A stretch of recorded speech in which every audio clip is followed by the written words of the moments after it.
Good morning, everybody. My name is Dean Zenek. I'm president of the Palm Beach County Bar Association. Thank you for attending our town hall meeting this morning with Chief Judge Krista Marx, part of our Vision 2020 Focus on Recovery series. We're trying to get everyone back in the courthouse, back to normal. Slower than expected, but obviously we've got to take everything as it comes and be safe. Thank you for coming today. I think we've got a lot of people on the chat today, so if you could send us any questions you have for Chief Judge Marx. I'll be fielding those questions a little later. We're going to start with a quick introduction by Judge Marx as to the status of the courts, the status of the courthouses, and where we go from here in 2021. Good morning, everybody. It's a pleasure to be here, and I hope everybody is doing well. Things are going slower than anticipated. Dean hits the nail on the head. I feel like just the eternal optimist that just keeps coming up against these hurdles, because I would never have imagined that December was going to look like this. You know, when we first started shutting down in March or scaling back, because I have to keep reiterating, there's never been a single day that the courthouse has been closed. You know, I started planning right away, and we got the temperature machines in there and just started getting ready to bring the jurors back in, anticipating it'd be, 4 to 6 weeks. And here we are all these months later and coming up on a new year. So I don't have a whole lot prepared for my opening statement. I want to field any questions that anybody may have. We did some trials in November and October, and we were able to sit a grand jury. The grand jury has been phenomenal and working like mad. We have had more than 20 first-degree murders indictments returned already. They have been meeting almost weekly, and hopefully they'll be able to get on a more regular schedule now that we have tackled that backlog of first-degree murders that were waiting for indictments. We were able to successfully complete 5 jury trials, including in county criminal, circuit criminal, and circuit civil. We are the first circuit in the state to do a civil jury trial since March 17th. So no other circuit has been able to accomplish that. But I will talk in a moment about what some of the other circuits are doing. And I think for South Florida, we're way ahead of the curve. We recently met with the chief judges around the state, and it's amazing how different it is in different circuits. So for example, in Tampa and Jacksonville, they have really been chugging along. They've had in each of those circuits between 30 and 40 jury trials already. They're doing it, bringing some jurors in the morning and some jurors in the afternoon. And candidly, I think that their county numbers for COVID are lower than ours. It's just, we're a diverse state. And I think that that's what that is accountable for. In Miami-Dade and Broward, they have not done any jury trials down there, and I don't anticipate that they'll be doing that anytime soon. They, and anybody who looks at the numbers, you can see that Dade is pretty much out of control with regard to the COVID numbers. They've got to be the highest in the state. And I think that by and large, the judges in both of those counties haven't really even been coming into the courthouse to work. Their courthouses are much more shut down versus here in Palm Beach County. Since the first date, really the vast majority of judges report to work every day. Now that might mean that they're doing their hearings in a courtroom without in-person hearings, depending on the division, or perhaps from their chambers even. But when I pull into the judicial garage, and I know it's true for the satellites, the judges here in the 15th are suiting up and showing up for work. And I think our numbers ferret that out. We have, since March 17th, conducted about 250,000 cases. Those are both in-person and remote hearings. So the judges and magistrates and traffic hearing officers have done approximately 250,000 hearings. So I know that that's a phenomenal number when you look at what's been able to be accomplished in some of the other circuits. So I'm really proud of how hard the judges have been working and how flexible and great that the Palm Beach County Bar and the lawyers who appear in this circuit have been. We've been able to be pretty darn successful with keeping things rolling. It's kind of astounding to me. I look at the numbers every 2 weeks for all of the divisions to see what caseloads they're carrying. And, I would say at about the halfway point, I was dismayed with some of the divisions and just really fearful about what kind of backlog we were going to have. But as people have become more adept and able to use Zoom, it's kind of astounding to me that some of the caseloads look like they did pre-pandemic. Now, I don't know if that's low-lying fruit and really the big nasty cases that need trials are obviously still in those caseloads, but the caseloads have not been significantly larger. Now, we all know foreclosure and evictions are going to be a flood here when that veil lifts. And we are getting ready in the 15th to tackle those two issues. As we know, the train is coming down the track, and we're getting prepared to do that. And that will include using senior time. I may designate a particular judge for a period of time to try to tackle that before it becomes out of control. We know that come next summer, statewide, there'll be a backlog of more than 1 million cases statewide. So I don't know what that breakout number is for Palm Beach County, but other than in foreclosure and eviction, I really am not seeing a tremendous difference in caseload, as I just said. So in January and February, I fully anticipated having 9 separate days for trial in January.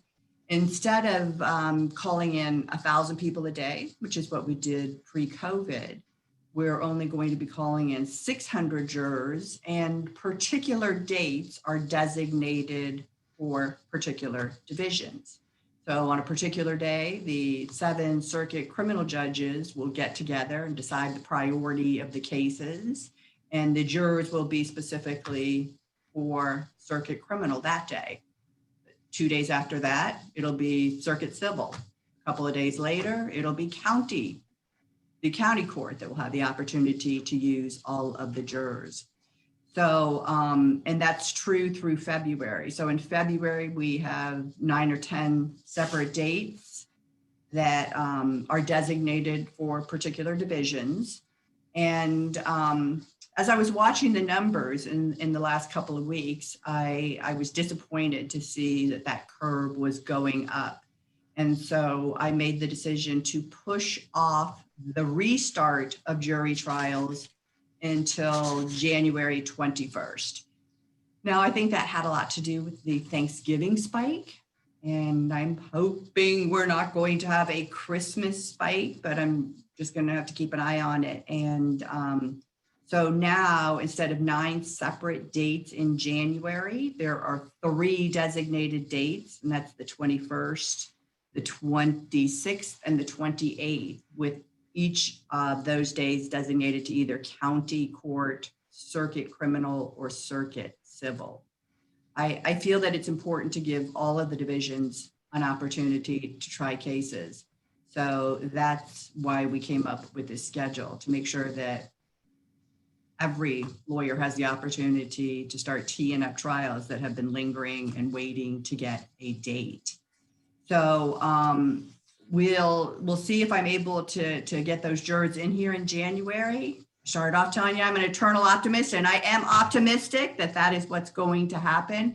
It's so spread out, and we're bringing in so many fewer jurors that I fully anticipate those 3 dates will go forward unless something horrendous happens with the numbers here after a Christmas spike. We got a couple of new AOs from the Florida Supreme Court, I know you know that whenever we put out a new AO, we always bold exactly what the change is, and we do a little synopsis so that you're able to see what it is that's changed instead of culling through all the pages. And the Florida Supreme Court doesn't do that. So we've called and said, why can't you bold what the changes are? So we in fact got one last night, and we're waiting to to digest that. I basically think it's this, that the Florida Supreme Court is saying, what are you circuits doing in response to these numbers? So I would tell you, we are definitely responsive to the numbers, and albeit we went into phase 2 right after the Labor Day. And I have sent out an iteration of the AO that kind of pulled back on what I was allowing without actually going back to phase 1. I'm going to do everything I can not to go back to phase 1, but to stay in phase 2 and just try to rein in the numbers. I think everybody's getting COVID fatigue. So when I would walk around the courthouse, I started to look at some of the halls and wonder what in the world was going on. I know that you all know that the public, even supporters of people that have litigation going on or friends, for whatever reason, a lot of people bring an entourage with them to this fabulous stimulating courthouse, I guess. I don't know. I personally rather stay home and watch Netflix. But I one day was up there and just barked out. I had deputies behind me, if you are not here for official court business, you must exit the courthouse. And all these people stood up, and I'm pretty confident it had to do with the men in green that were surrounding me. But, we're having a problem with that. So we don't let the public in, we don't let onlookers in. And yet there's no way for us to really do that at the front door because the clerk's office is here. And some people are coming in for clerk's business. And it's just too cumbersome. We have almost 10,000 people a week coming into the courthouse here in Maine, which I think is an astounding number. I don't know where they are all going. So we continue to struggle with how to keep the general public that is not here for official court business or clerk business out of the courthouse. And we're looking at ways to rein in those numbers. I feel confident that our great partner, PBSO, is making sure that the administrative order is complied with regard to how many people can be in a courtroom at any time. And I know the judges have been helping me out with that and making sure that we're complying with the social distancing and the amount of people that can be in the courtrooms. But, one of the steps I had to take with regard to the Supreme Court dictate of what are you doing to rein in courtroom business is, push back those trial dates until January 21st. Surprisingly, the last AO from the Supreme Court, Justice Kennedy's message was, I want the circuits to do all that they can to start getting jury trials going, to get back to business as usual. And I think prior to that, the tone had always been, let's step as cautiously as possible. But it seems like this last AO had much more of a tone of let's get going, people. And I think that's, he's obviously dealing on a statewide level with different circuits, approaching it differently. But that the message seemed loud and clear. Let's do all that we can to get back to doing jury trials and get back to business.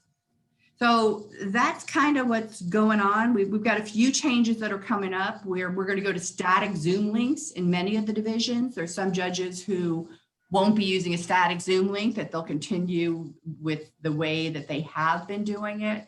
But as we're this many months into it, it just makes sense that each judge will have a particular static Zoom link assigned to them that will be on the website. In fact, might have gone on last night.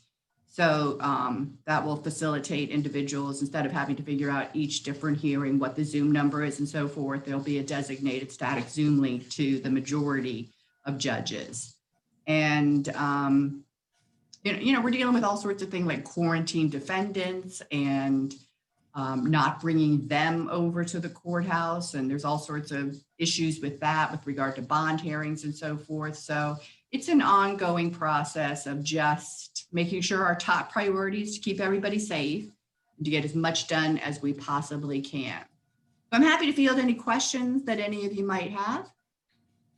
We've gotten a few, Judge. I guess the probably the most basic intro question would be, how is the how are the COVID protocols working at the courthouse with, the masks, and, are there contact tracing going on? Have there been any reports of COVID, those type of things with anyone coming to the courthouse, anything like that, to assure everybody that what you guys are doing, and I think it is, having talked with you before, that steps you guys are taking. But for those of us that maybe haven't been to the courthouse, what's going on with that, and what would we expect if we walk into the courthouse as far as what type of things are being done in regards to the safety? That has been obviously a top priority since this happened in March. So the administrative order requires anyone who is in the courthouse to be wearing a mask. We take that really seriously. So you can't even say for health reasons, I can't wear a mask. You must wear a mask. And if you have health reasons that prevent you from wearing one, you cannot come into the courthouse. We consider it a security issue. So there are no exceptions. And certainly the Chief Justice has stated that the judges should wear their mask on the bench. Now, when you're engaged in a lengthy questioning or giving a ruling, we all know that your voice can be so muffled. So judges from time to time will take their mask down when they're presiding and doing a lot of talking rather than just listening. We all know we talk a lot. So the mask comes down for the judges sometimes when they're doing some lengthy talking. Our temperature machines remain in place. Anyone who comes into the courthouse will see that we have social distancing stickers everywhere. Inside of the courtroom, social distancing stickers tell you where to sit and where not to sit. When we bring the jurors in, it's really quite a production, and we make sure we do everything possible to keep them socially distanced, including there's elevators that are specifically designated for the jurors.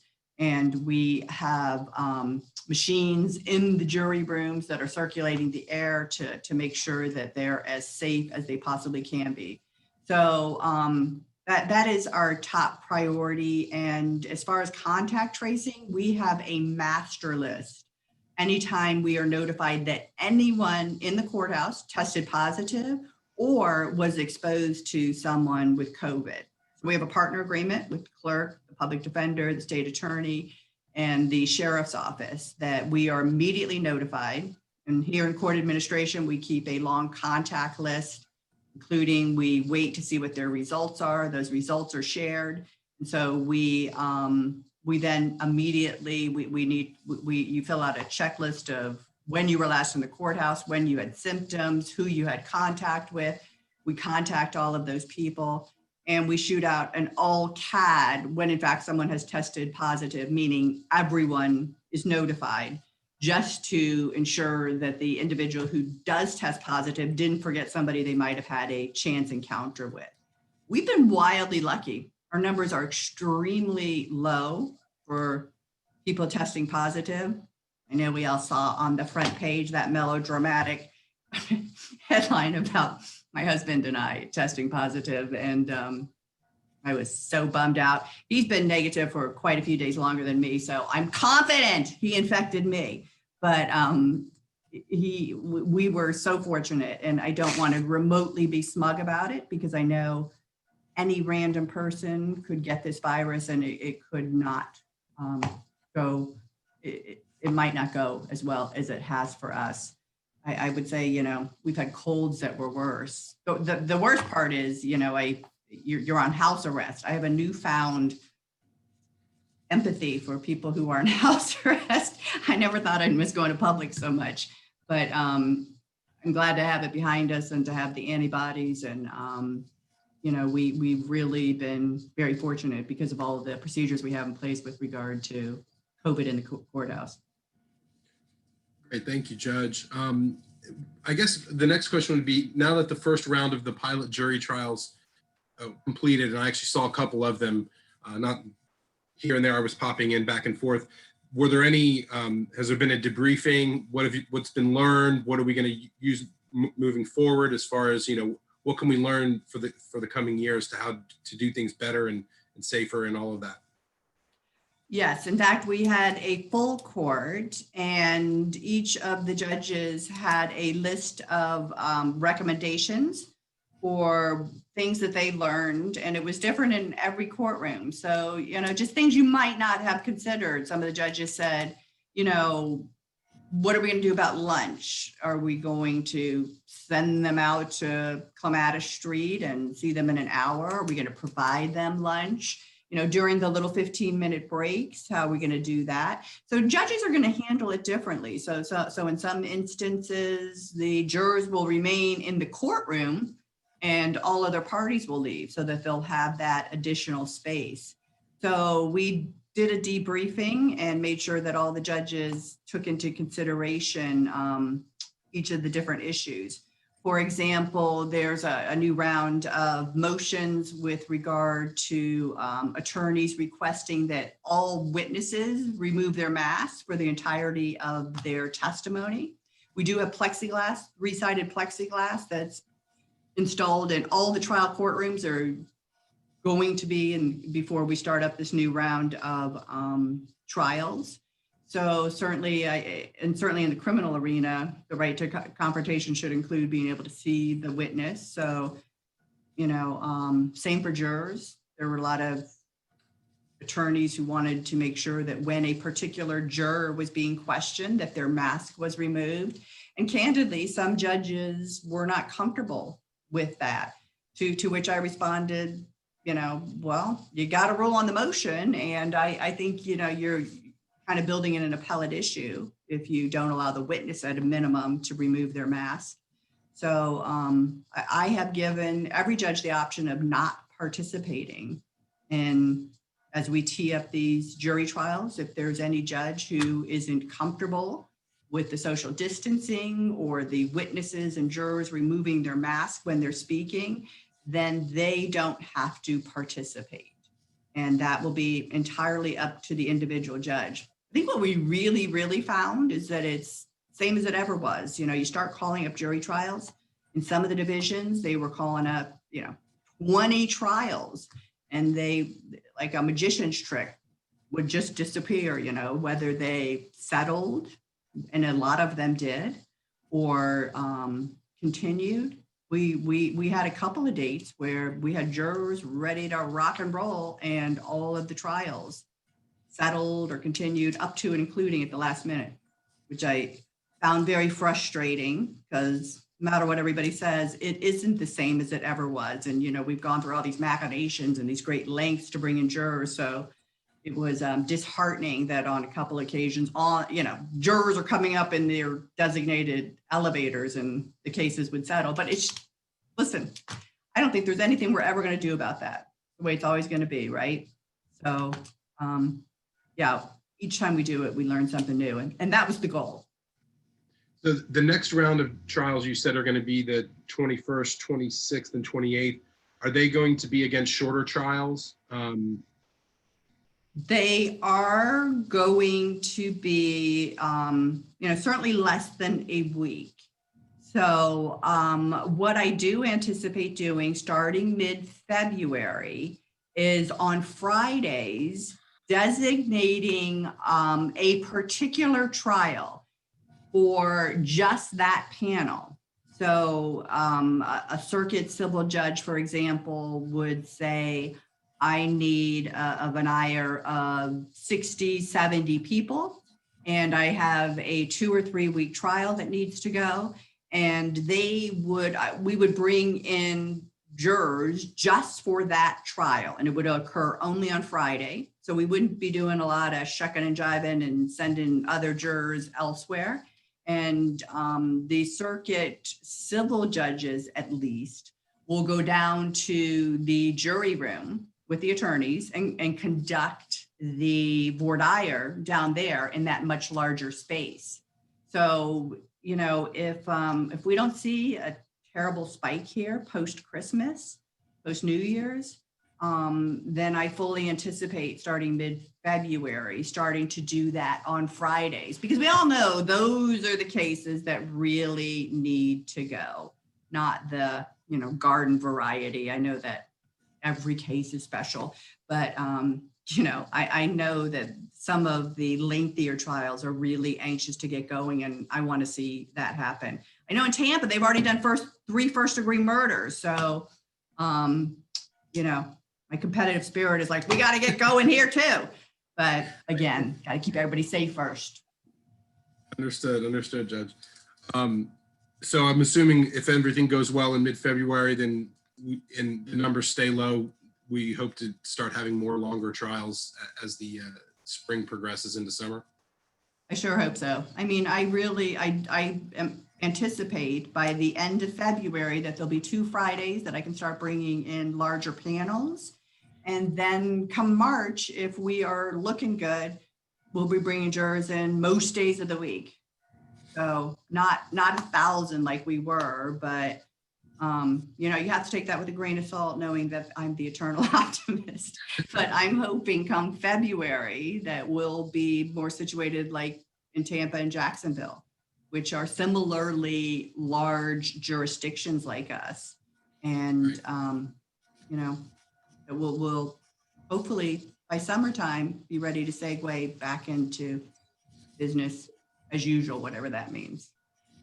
So during the jury selection process, and maybe this will change once it goes to the jury pool downstairs for the longer trials, do the jurors I'm just curious, do the jurors keep their masks on while they're doing the questioning? I'm just wondering how that logistically goes, whether they can be heard by the attorneys being far away, or is there a protocol for that? Well, I went down for all of the preliminary voir dire. So there are 2 separate rooms. We have the entire cafeteria blocked off, and we have 85 jurors in there. And then in the jury assembly room, which generally can accommodate 325, 350 people, we only had about 55 jurors in there. So I would do it 2 different ways. And so I would go in for preliminary voir dire to cull out the people who don't speak English well enough to understand the proceedings, not United States citizens, felons without their rights restored. And I would ask the question, are you so anxious about being here during a pandemic that you don't believe you'll be able to give us your full attention, even over the course of this very short trial? And there were surprisingly, a handful of people. Now, I told them, you're not excused. We're just going to bring you back again in a few months, and you might have to come back for a 2-week trial. So, I tried to encourage them to stay, but there were quite a few people who just, said that they were too anxious. So down there, when I'm doing that questioning, the jurors kept their mask on because it's just straightforward. You're either in or you're out. And when they would go upstairs, the judges are handling it different. That's something that we learned from the debriefing at full court, is that mostly the attorneys do want to see the jurors' faces and, check for nonverbal cues when they're doing the questioning. So they are socially distanced, and they would remove their mask. And, we have hanging microphones in the courtrooms, and with the judge always being aware of the acoustics and so forth. But yes, during that kind of questioning, in most of the courtrooms, the jurors are removing their masks for the questioning upstairs. Okay, and then they would put their mask on after the question is done. So it's sort of like a question by question deal. And we have had discussions with the judges about trying to spend more time with Juror Jones rather than, do you have any relatives in law enforcement? Boom, boom, boom, boom, boom. Just talk to Juror Jones for a minute so that when that juror stands up and has their mask down, that we can get several questions in from the attorneys before you move on to the next juror to make sure we're not all removing our mask at once, or that you just have it off for a period of time and then you sit down and put your mask back on. The juror summons, has it changed? Like the actual summons they get, are there additional, I don't want to call them warnings, but additional information on the juror summons that's gone out since COVID happened? The juror summons are all pre-printed and it's very expensive. So on there, I'm sure we've all gotten them. I know I happen to get one every few months summoning me in for jury service. And it lists the statutory reasons why you can be excused for jury service. And of course, those are sent to my office and we go through them every week and decide who to excuse and who to postpone. So additionally, on the 15th Judicial website, as well as on the clerk's website, we inform the jurors that if there's a series of COVID questions, and many of the jurors are able to handle that online, that they obtain that information, because the summons does say for other information, please see the website. So when you go to the website, you know, it's pretty bold that here are the COVID questions you can answer. And certainly if you've internationally traveled or been exposed to somebody or have symptoms and so forth, then you are, those jurors are culled out and don't even come down here.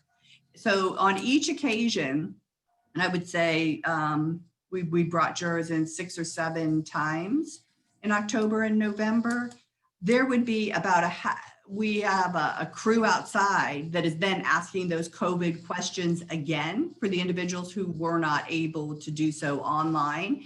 And on each occasion, we've had about a dozen individuals that didn't even come into the courthouse that, you know, had either just returned from international travel or felt that they had been exposed to somebody recently. So we don't even let them come in the door. Then we have the jurors come in. We've got a whole separate entrance from them now. They go directly into the jury room. So they're not coming in through the main courthouse. PBSO was wonderful and set up a whole metal detector and screening right there into the jury room. So that's another step that we've taken to preclude them from commingling with the rest of the individuals coming into the courthouse. It makes that line getting into the courthouse shorter too, right? Right. So assuming that February goes well, I'm assuming this is a phased in process.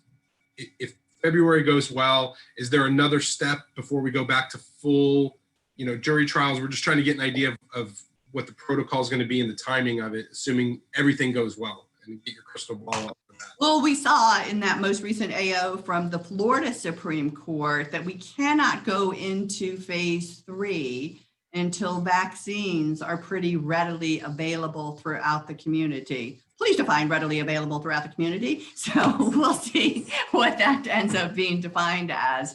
But well, we know we're not there, right? That, you know, let's hope that come April we can say vaccines are readily available in the community. But, you know, that's going to be the biggest hurdle now because it's a brand new one that has just been added to the list of criteria for making that decision.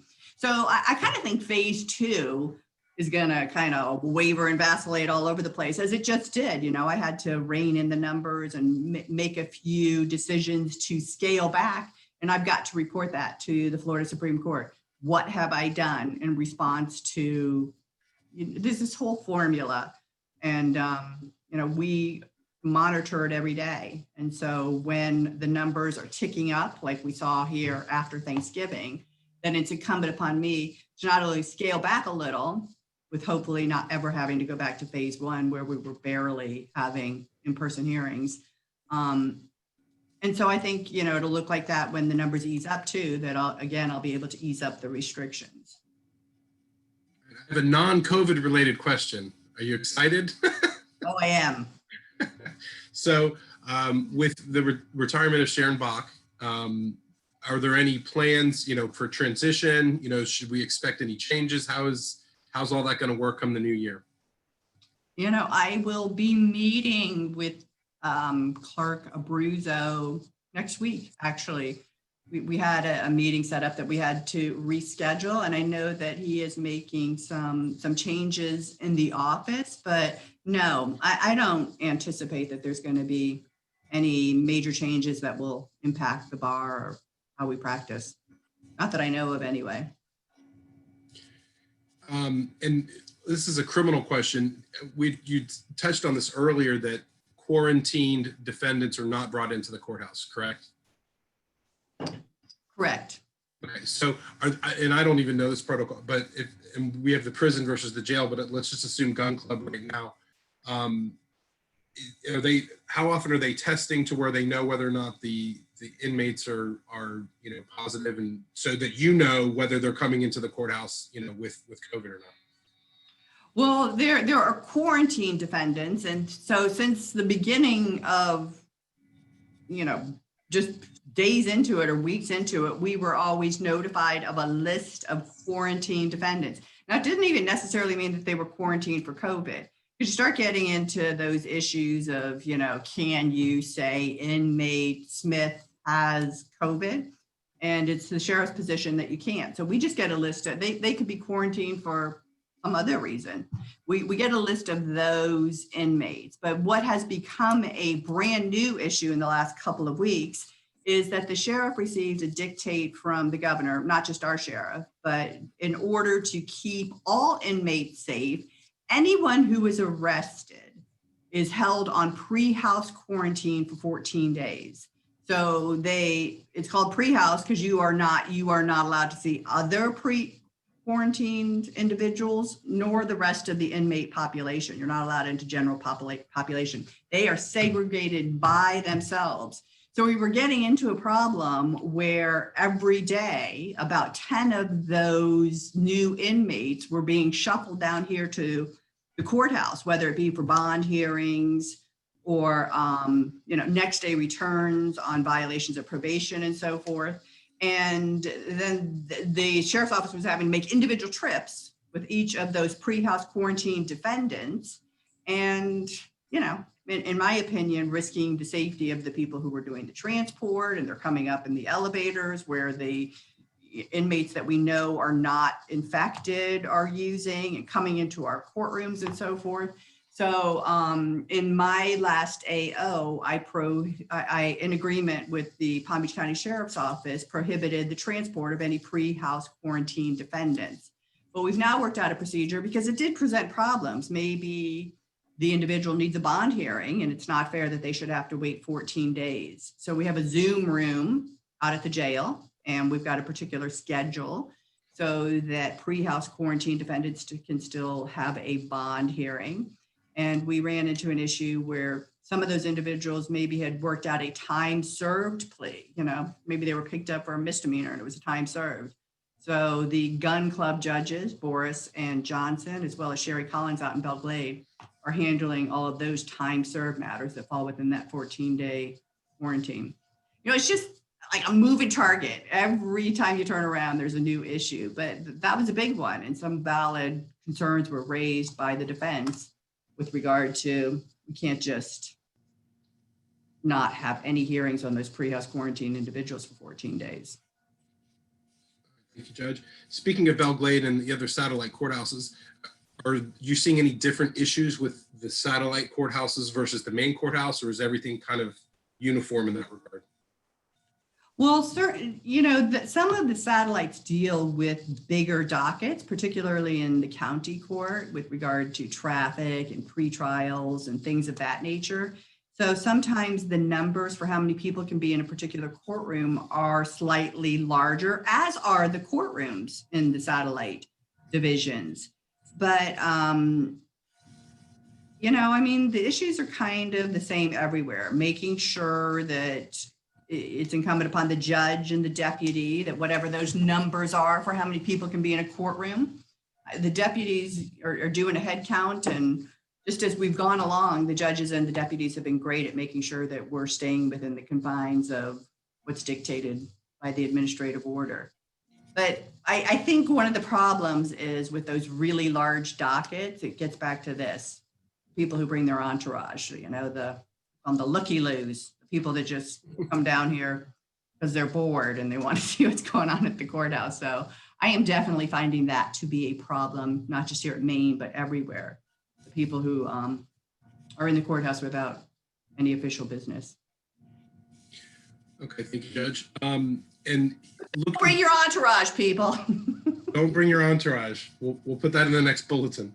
With the upcoming legislative session and, hoping to gear up to more, trials and getting back up to speed, do you have any concerns, or are there going to be any pushes or requests for additional funding for the judiciary or any other legislation to help clear the backlog, sort of like what happened with the foreclosure crisis several years ago? Have there been any discussions about that?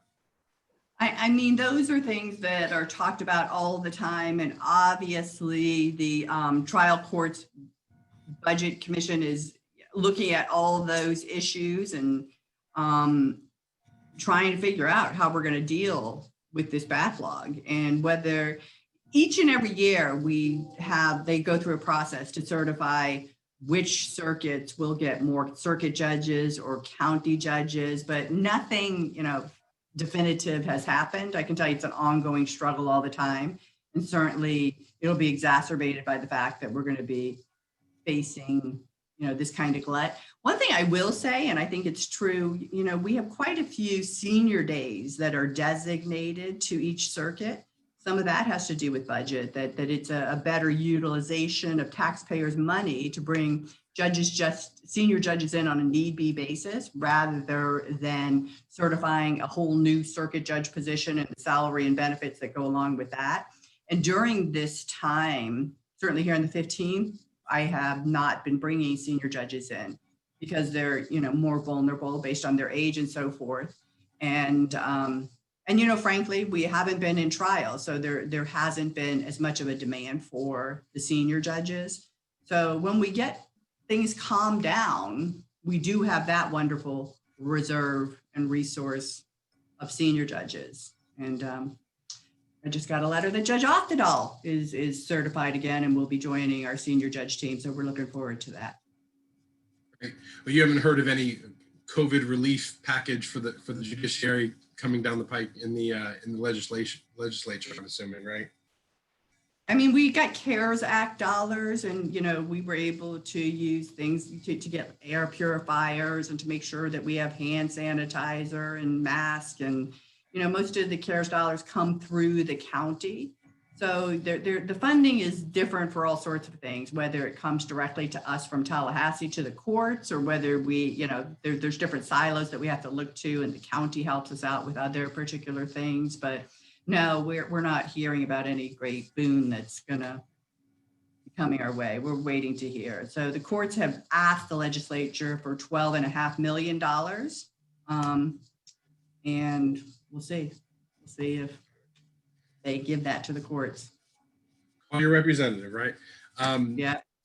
So the last town hall, we talked about, preference of speedy trials, criminal trials over civil. And I think at the time you had said, look, we're trying to get everything cleared up at once. We're not going to dedicate, the circuit civil judges to criminal. Is that still the case, or is there too much of a backlog to where we're going to need to prioritize the criminal over civil, or how's it going to work come the new year? Well, Dean, that's an interesting thing that was in Chief Justice Kennedy's latest AO, was just that, saying that, the chief judges will have to make that decision when we get back to doing business. If, for example, we just had this inundation of foreclosures, then it will be incumbent upon the chief judges to make a decision of whether to pull judges from other divisions to help get that under control.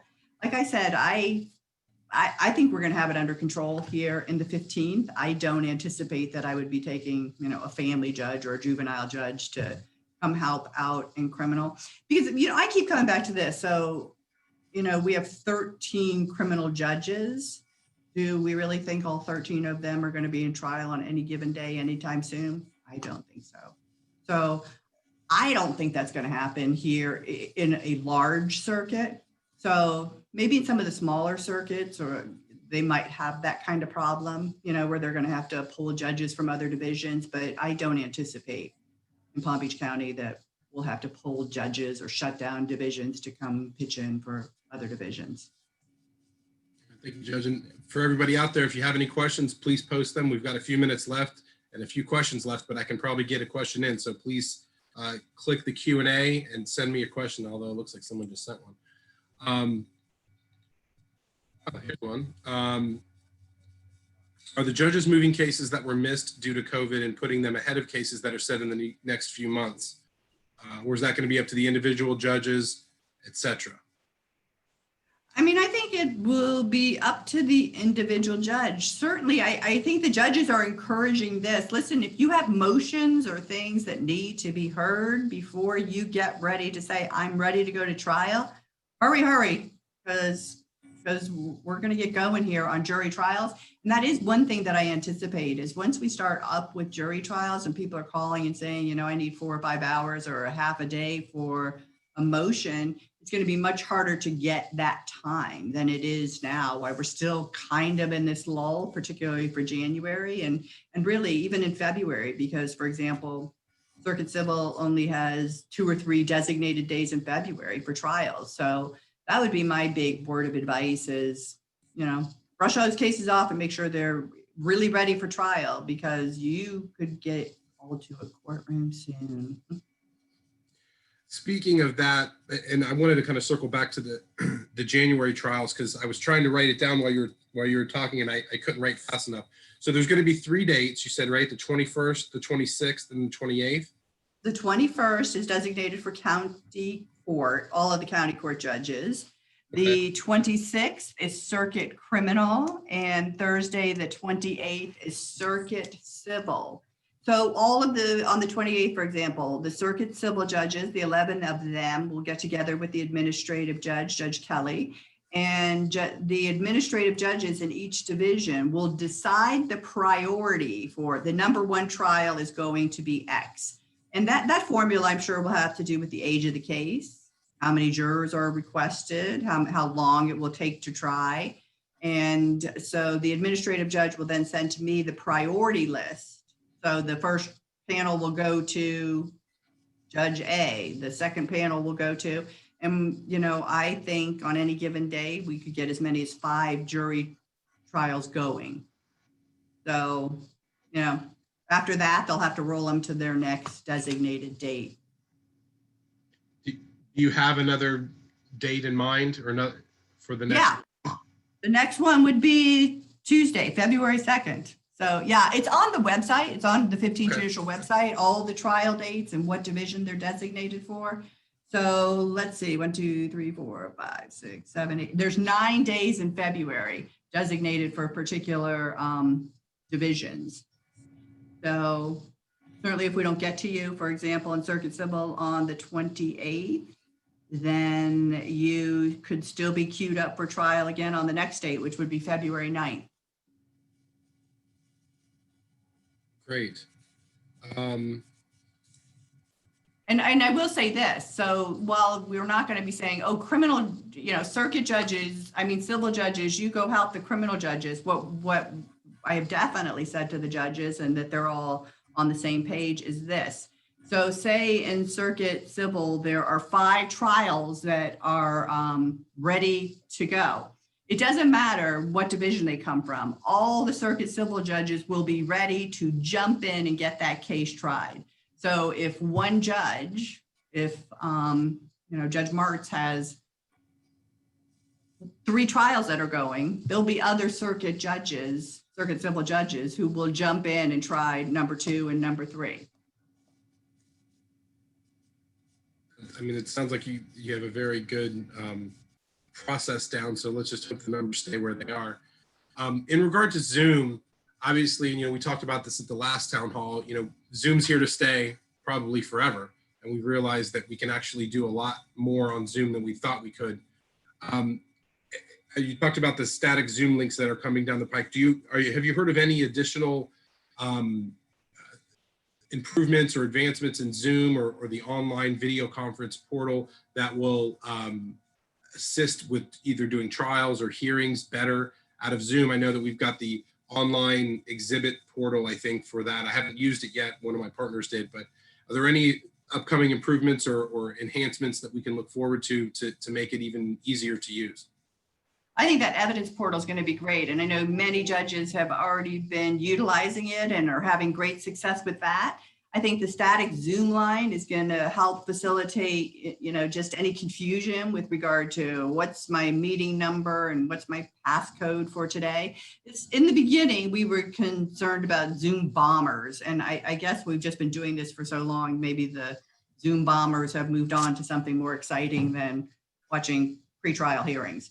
So, and there's a way to do that too. We've all become much more adept with figuring out what to do with the waiting room. And so, you can get somebody out of there who's causing that kind of ruckus.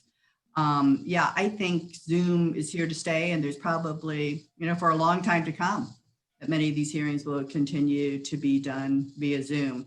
We did a little refresher, a training, with regard to that criminal question. There were some concerns that some of the defendants that were Zooming in from the jail weren't able to see the entire courtroom. So they weren't able to see the witnesses that were testifying or what the judge was saying.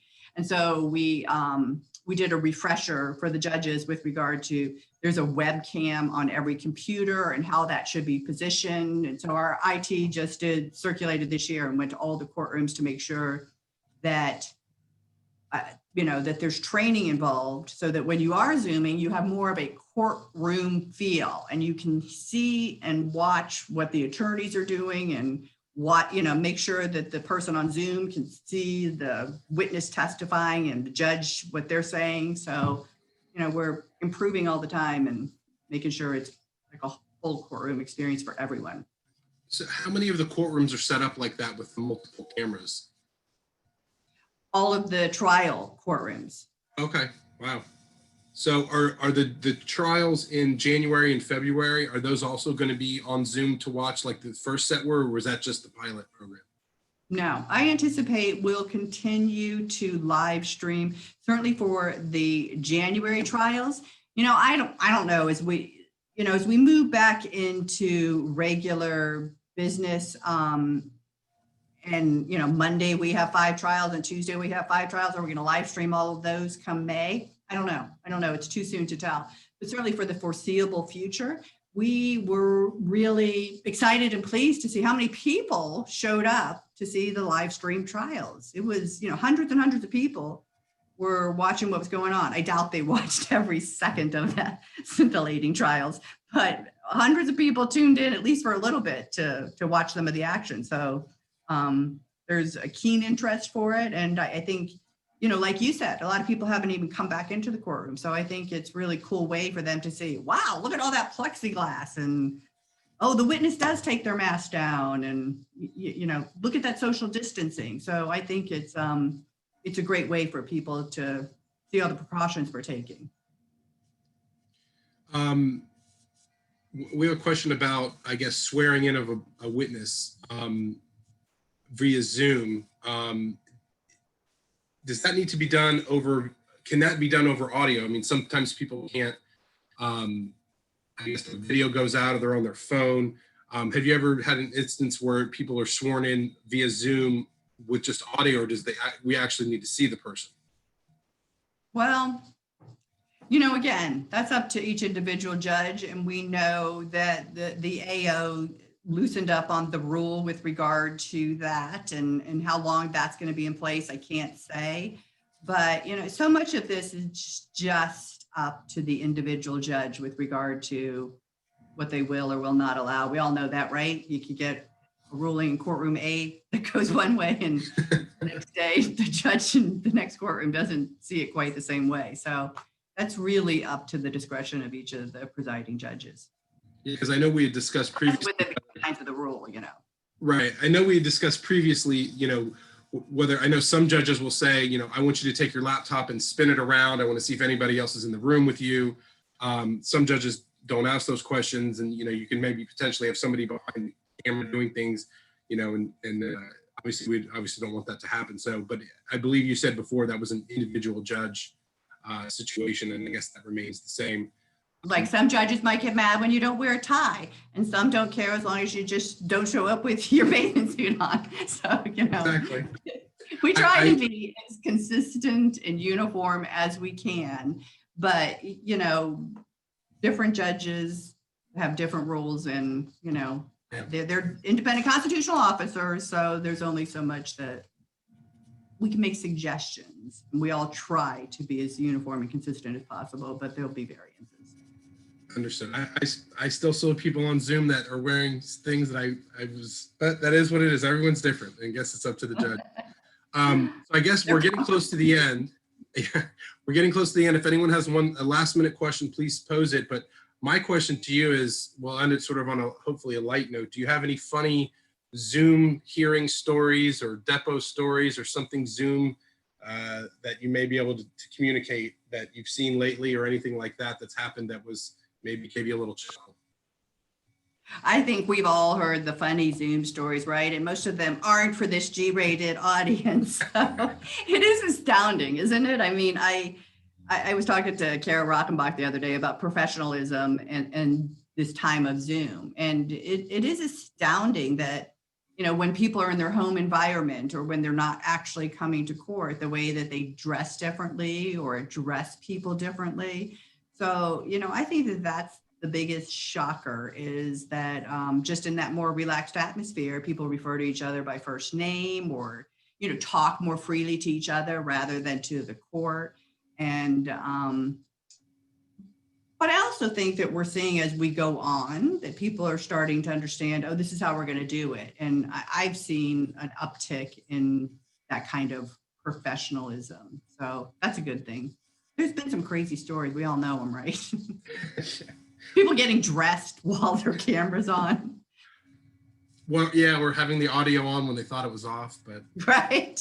Yeah, we all saw that one in Broward. Oh, I'm not going to apologize for what I said. I'm just sorry my microphone was on. That's the way it works. But we're getting close to the end. Judge Marx, thank you very much. There was a question about will this recording be available for later viewing? I believe so. I believe it'll be posted on our YouTube page. Check the website or our YouTube page for that. There's a comment that the family judges have been wonderful regarding the Zoom hearings. I've heard a lot of good things from all the judges actually about, you know, the way that they've really adapted to, you know, Zoom and getting the cases moving. And, you know, I've had overwhelmingly positive experiences when getting this done. And I think to your point, what you just said, I think the lawyers are being a little more professional and understanding about the situation. And maybe things are getting a little more, you know, things are easier to be done because of the situation. So do you have any closing remarks for everybody, Judge? Or? Well, I want to echo what you said, Dean. Like when I meet with the chief judges from the other 19 circuits and I hear what they have to say about what's going on in their circuits, I always just walk away feeling so proud to be part of the 15th. I mean, the judges have been outstanding, but not only that, so has our bar. And I really, really mean it. I could just burst with pride after some of those conversations because, you know, I hear what's going on elsewhere and we have really had a let's do this together. And both the bar and the bench have been unbelievable at working hand in hand to get 250,000 cases heard and to have a grand jury installed and be doing jury trials. I just, I'm so proud to be from the 15th and I hope you all are too, because if you heard what was going on throughout the rest of the state, you sure would be filled with pride. Well, we are, Judge, and we're happy to practice here, and we thank you for your time today. And you know, hopefully, come the new year, everything will get a little better, and maybe we'll have a springtime town hall where we're running jury trials daily, and everything will be great. So, I know we are. I believe that. We've got to will it to happen. So, happy holidays and happy New Year to you, Judge, and to everyone out there. Thanks for attending. Please keep an eye on our website for all the programming. Focused on recovery initiative to help you guys get through COVID. Everyone have a happy, healthy, safe, and prosperous holiday and New Year. I got them all in there. Everyone have a great day. Bye, Dean. Thank you. Thank you, Judge.